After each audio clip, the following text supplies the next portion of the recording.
Тэр нэг амар урам уурж ирсэн үе биш үү? Харганбаатар багш. Одоо Нямдавагийн Ганбаатар гэдэг хүн. Одоо Өсгөө Сумын авраг зүүн баян одоо аль мундаг хөгчүүдийг бол бас бойжулсан хүн шүү дээ. Тэгсэн чи би бас Харганбаа багшийн секцэнд явж байсан юм аа.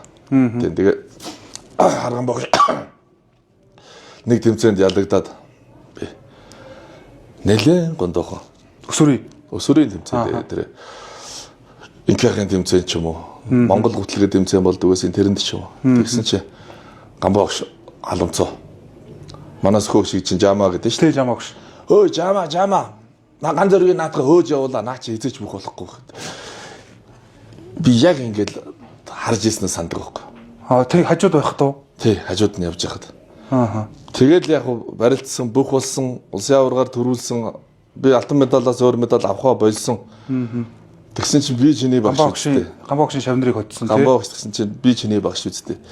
Чи намайг анхны багш гэнэ үстэй. Чи надаар зарлуул манаа тэр. Чи үгүй. Би багштай хүн. Тэгвэл би чамайг ялах хүмүүс бэлдэнэ гэд. Тэгэл одоо гэрлийг шарган сухахыг гэл баахан бөхчүүд надад бэлдсэн л дээ. Тэгээ би бүгдийг нь ялж үзүүлсэн. Тэгээд нас орохта хэлжсэн би ганцхан бүхийг танаагүй шүү. Би гав үеийг бүх болчихно гэж танаагүй шүү.